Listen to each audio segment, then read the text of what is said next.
Então agora nós vamos ver as diferenças entre os dois principais processos que ocorrem nas encostas, que é a erosão hídrica e os movimentos de massa. Essa tabela sintetiza essas informações. A erosão superficial, os movimentos de massa, são diferentes com relação ao processo, ao modelo físico ou prognóstico, as propriedades importantes do solo para prevenção, ao tipo de vegetação mais adequada para prevenção e a função protetora da vegetação. Bom, com relação à erosão superficial, o processo, o agente dominante da erosão nas encostas é a água. Então a gente vai trabalhar especificamente com a erosão hídrica, né? Ela é prevista pela equação universal de perda de solo. Tem algumas propriedades importantes com relação à erodibilidade do solo, né? A capacidade de coesão ou de erosão, né? A agregação do solo.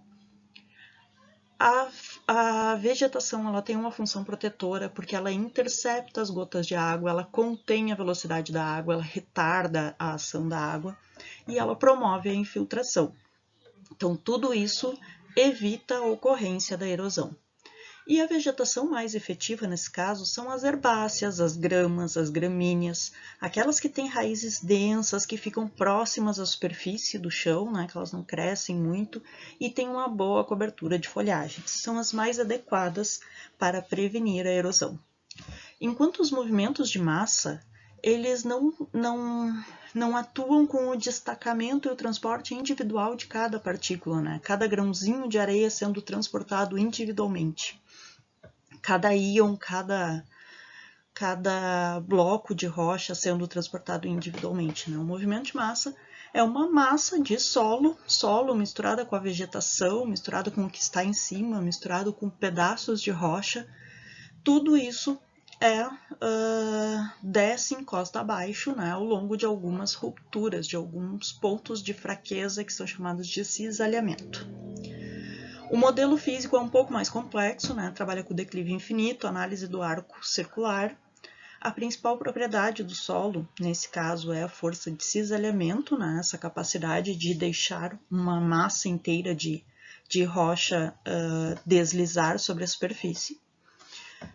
A vegetação tem uma função de reforço, né, através das raízes, a estrutura das raízes reforça a estrutura, né, ela reduz essa força de cisalhamento, ela retira a umidade do solo, né, porque o excesso de umidade pode facilitar esses processos de movimento de massa, tanto que o principal agente do movimento de massa é a gravidade. O principal agente da erosão superficial é a água.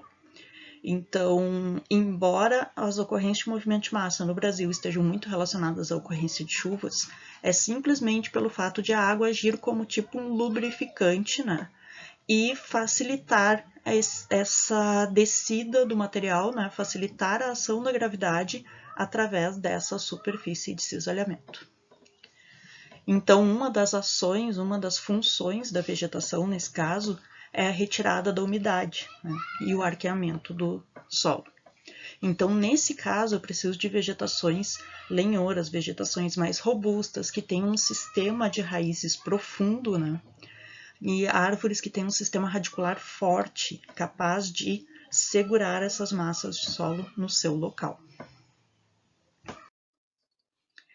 Então, os tipos de erosão hídrica, né, falando agora especificamente da erosão hídrica, que é a ação da água, a mais importante nas encostas, ocorre tanto o efeito splash, né, o efeito de salpicamento, que é o momento que a gota cai sobre o solo desprotegido, que faz com que várias partículas espirrem, né. Aqui na região a gente vê muito isso nas paredes das casas, né? Porque o solo aqui é bem avermelhado, então cada vez que chove, essa força de salpicamento pinta a parte de baixo das paredes das casas. Temos também a erosão laminar, né? Conforme a água vai se acumulando na superfície, ela escorre de uma forma relativamente suave, né? Cobrindo toda a superfície. Aí nós temos a erosão linear e o ravinamento, que são já processos onde há uma concentração da água em determinado ponto, né? E essa concentração de água em determinado ponto começa a formar cavidades, canaizinhos por onde a água passa. Esses canaizinhos podem evoluir a vossorocas, né, que são canais já de maior porte, que chegam a atingir o nível freático, né, e a partir do momento que chega ao nível de vossoroca, é muito difícil conter, né, a expansão disso, a expansão desse processo erosivo. Então, por isso que é importante identificar ações erosivas fortes, né, com antecedência e tentar adotar medidas mitigadoras com antecedência, porque a partir do momento que chega no estágio de vossoroca, praticamente não existe uma ação de recuperação de área degradada que possa corrigir esse efeito. Que é esse caso aqui, né? É uma vossoroca que está sendo monitorada apenas para tentar conter a expansão dela, né? Mas chega um estágio aqui que não tem ação corretiva que elimine essa vossoroca agora. E erosão fluvial, né, que é aquela que a gente já estava vendo quando a gente viu os processos fluviais. Então, como é que eu sei que está ocorrendo erosão em uma encosta, né? Primeiro, depósitos de sedimentos à meia encosta, né? Então, assim, a meia encosta que a gente chama é a parte de baixo da encosta, ali, aquela parte mais suave, a parte côncava da encosta, né? Ela acaba recebendo uma deposição de sedimentos que foram tirados da encosta, das partes superiores da encosta. Então, essa ocorrência de sedimentos lá na parte côncava, ela já é um indicativo de que está tendo erosão acima. O solo sem os horizontes superficiais, e eu digo assim que está sendo relativamente raro encontrar um solo com os horizontes superficiais, né? Com aquela camada orgânica bem estruturada, porque os processos erosivos levam primeiramente aquela camada, né? Então, o solo sem os horizontes superficiais, essa perda da parte mais escura do solo, né? Aquela parte preta do solo, aquela parte orgânica, ela já é um indicativo de que está tendo erosão. As feições erosivas lineares, né? Então, esses canaizinhos aqui, né, que ocorrem, essa formação de canais, é uma feição já bem óbvia, né, da ocorrência de erosão. É mais comum naquelas vertentes côncavas que acumulam, né, que tendem a direcionar a água para um mesmo ponto, né, que concentram a água e não as dispersivas. E áreas de solo nu, como aparece aqui também, né, uma associação das feições erosivas lineares com o solo exposto, né, e isso é uma indicação também bastante forte dessa ocorrência da erosão hídrica. São favorecidos por diversos aspectos, né? As chuvas, né? A força de impacto das chuvas, o escoamento delas, o relevo, né? A declividade, o comprimento da rampa, a forma da vertente côncava ou convexa, né? O comprimento da rampa, se a encosta é longa e tem bastante espaço para a erosão agir, ou se é uma encosta curtinha, e aí logo já estabiliza, então a água não chega a ganhar muita velocidade, muita força de erosão. E a declividade é a inclinação do terreno, né? Então, se o terreno é mais inclinado, ele tem menor chance de erosão e maior chance de movimentos de massa, né? Tem uma ação da gravidade mais significativa do que a ação da água. Se o solo é muito plano, né? Muito retilíneo, ele já vai ter mais ação da infiltração do que da erosão. Então, encostas com uma inclinação não muito acentuada, nem muito inexpressiva, eles são mais sujeitos à erosão. As características do solo, né, de agregação, então as características físicas, químicas, biológicas, né, e morfológicas do solo, o tipo de rocha que ocorre na região, a cobertura vegetal que existe, né? Então, se existe uma proteção do solo, ele naturalmente vai estar mais protegido da erosão. Consequentemente, a ocorrência de desmatamento favorece a erosão. A movimentação constante da terra, a exposição constante da terra, como nas culturas anuais, essas que são que não são perenes, né, que expõem o solo em determinados momentos, que o solo é revolvido em determinados momentos, eles também favorecem erosão. Concentração de água, né, se há uma impermeabilização do solo que acaba promovendo muita água correndo superficialmente, e essa água se concentra em determinado ponto, isso tem a ver com a forma da vertente, e o uso inadequado do solo, tanto nos espaços agrícolas como urbanos. Como eu falei antes, né, essa taxa de erosão ela pode ser predita através de uma equação, que é essa equação da perda de solo, né, que ele calcula a perda de solo por unidade de área, e a erosividade da chuva e a erodibilidade do solo são praticamente fixos em determinado local, porque tem a ver com as características climáticas daquela região e com a característica do solo daquela região. Já o comprimento da encosta, a declividade da encosta e o fator de cobertura do solo variam grandemente, podem ser modificados substancialmente para atingir um objetivo específico do controle da erosão. E existe um fator final aí, que é o fator referente às práticas de controle da erosão, porque se forem adotadas práticas para conter a erosão, como terraceamento ou outras práticas agrícolas, né, agrícolas ou urbanas, né, para esse controle da erosão, então qualquer ação estrutural, mecânica, hidráulica ou de nivelamento que reduza a ação da erosão naquela região, ela vai contar favoravelmente, né, e reduzindo essa perda de solo prevista na equação.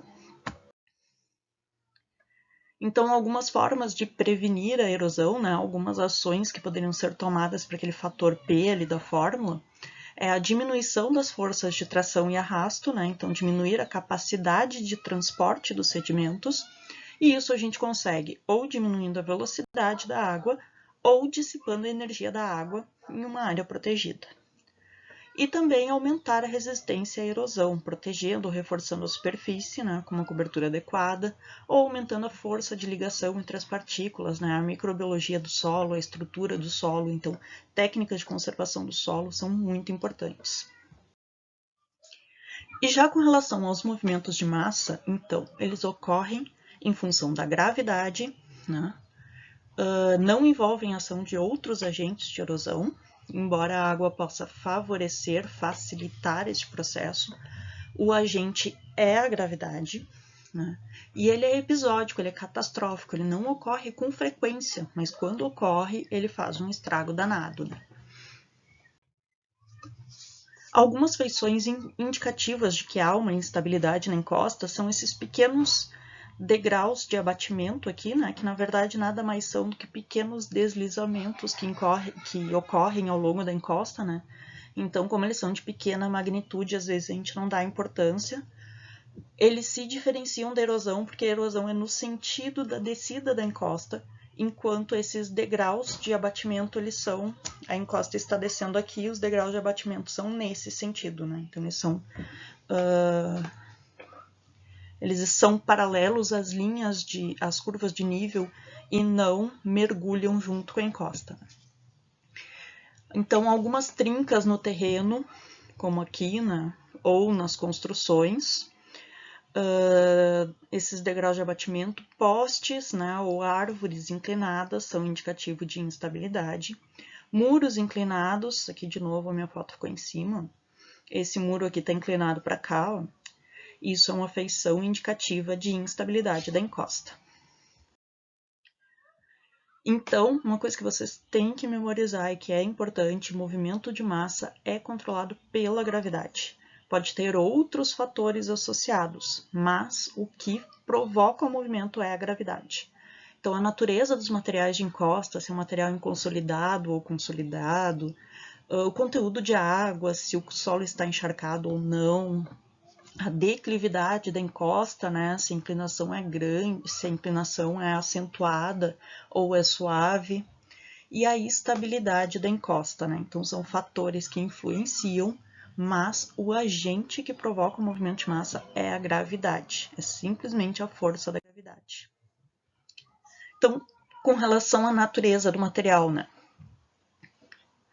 Um material mais fino, por exemplo, ele tem um ângulo de repouso menor do que uma areia mais grossa, ou um material, tipo seixos, né, blocos maiores. Então, dependendo do tipo de material, ele aceita uma declividade diferente. Então, não existe uma equação universal de declividade. Se tiver essa inclinação, está estável. Não, depende muito do material que está ali.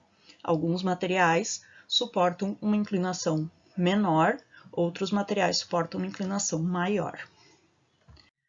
Da mesma forma, o conteúdo de água, né? Isso é bem visível quando a gente está na praia lá e tem uma criança brincando em castelo de areia, né? A areia deve estar levemente úmida para ela ter uma estabilidade maior, né? Se a areia estiver muito seca, ela vai parar naquele ângulo de repouso do slide anterior. Se a areia estiver muito úmida, ela vai escorrer.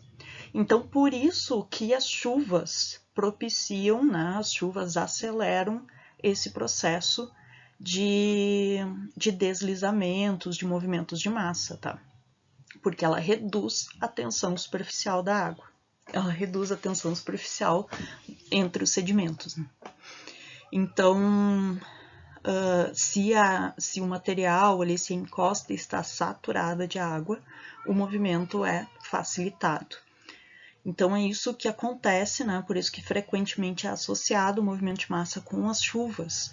Mas as chuvas não provocam o movimento de massa, elas só facilitam o processo, né? Então, é um processo que aconteceria de uma forma ou de outra, né? Ela só foi facilitado, foi acelerado ou ocorreu antes do que pelo processo natural em função da gravidade, ou mais catastroficamente, mas já era um processo em andamento antes da ação da água. A declividade da encosta, então, quanto mais íngreme a encosta, mais fácil a ação da gravidade, né, a ação da força gravitacional, e, portanto, maior a ocorrência de deslizamentos, né? Então, numa encosta aqui, onde a gente vê um deslizamento recente, é possível aqui ver cicatrizes, ó, de deslizamentos antigos. Então, esses pedaços aqui com vegetação mais jovem numa encosta, né, e com algumas porções da rocha aparecendo, são deslizamentos mais antigos. E certamente as partes onde tem vegetação densa ainda e bem, aparentemente bem estabilizada, serão os próximos deslizamentos, né? Porque o próprio peso das árvores acaba influenciando depois na ocorrência.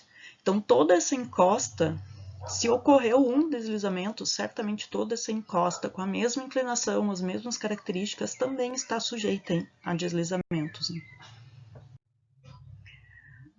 A estabilidade da encosta, então, em função da urbanização intensa ou do desmatamento e a retirada da proteção do solo, né, os movimentos de massa podem ser facilitados.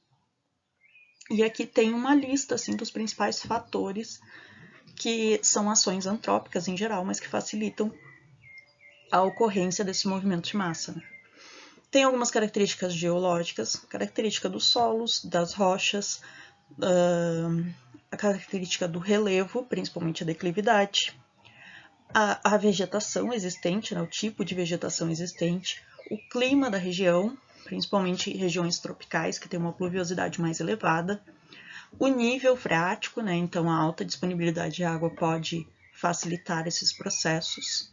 E aí, a partir daí, entram as interferências antrópicas, né? Os cortes e aterros que são realizados, o desmatamento, lançamento de água servida em superfície. Então, esse lançamento de água servida em superfície vai também agir como lubrificante, e chuvas menores já vão encharcar o solo, porque já existe uma quantidade pré-existente de água. As fossas sanitárias, né, que têm a mesma ação. O lixo, o entulho, que aumenta o peso do material sobre a encosta e a estabilidade da encosta. E o cultivo inadequado, né? Tudo isso pode facilitar, favorecer esses movimentos de massa. Então, os principais tipos que ocorrem no Brasil é a queda, tombamento, rolamento das rochas, né? Que é simplesmente a desagregação de algumas porções da rocha que caem simplesmente em função da gravidade, né? Então, assim, é um bloco de rocha com uma fratura, alguma coisa assim, ela cai. Os deslizamentos, né, e aí são movimentos de blocos, de rochas, de material de solo misturado com o que existia na superfície, então deslizando rapidamente pela ação da água, são esses dois casos. As corridas de massa, né, que é um movimento fluido de grãos finos misturados à água, então aqui normalmente já está associado a grandes volumes de água. E as subsidências e colapsos, que é mais comum em regiões de relevo kárstico, né? Porque o tipo de rocha é mais solúvel, então a rocha em subsuperfície ela acaba sendo erodida e essa erosão vai se acelerando e acaba com um colapso do terreno superficial. E aqui está exemplificado o principal processo de ocupação de uma encosta, né? Então a gente tem aqui um loteamento que foi feito numa área plana, estável, respeitando que isso aqui é uma região de APP e tudo mais. Então, isso aqui é uma sobra do loteamento numa área de declive acentuado. A partir daí, acaba ocorrendo um corte, um lançamento de aterro na encosta, e acaba tendo um corte aqui no sopé da montanha, que também é um relevo, no sopé da encosta, que também é um relevo relativamente plano, sujeito à ocupação, né? Então, foi feito um corte aqui no sopé, foi feito um corte aqui, onde está sendo lançado o aterro na encosta, né? E esses dois cortes aqui já vão desestabilizar toda a encosta, né? Já desequilibra a encosta. E aí, claro, né? Tem ocupação aqui, a daqui, na medida do possível, vai crescendo, né? Vai aumentando para cá, invadindo essa área. E a que tem aqui embaixo vai tentando subir para cá, invadindo essa área também. E acaba que toda a encosta está ocupada, né?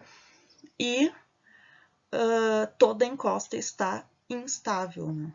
Então, a partir do momento que começou aqui a ocorrer a ocupação na encosta, acabou criando aqui uma possível superfície de ruptura, né? Por causa do desequilíbrio, pelos cortes realizados, pelo aumento do peso em cima dessa encosta, pela retirada da vegetação. E aí, a partir daqui, né, com todos os cortes existentes, com toda a alteração do relevo feita a partir da superfície original, a retirada de proteção e inclusão de pontos de lançamento de água e originários de fraquezas, de instabilidade na encosta, acabam gerando várias zonas possíveis de ruptura. Então, a partir daqui, qualquer chuva pode colocar tanto essas casas daqui de cima em risco, como da encosta, como do sopé da encosta, né? Porque todas elas são afetadas.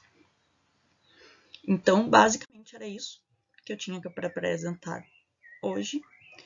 E agora realizar a lista de exercícios e qualquer dúvida, entre em contato comigo.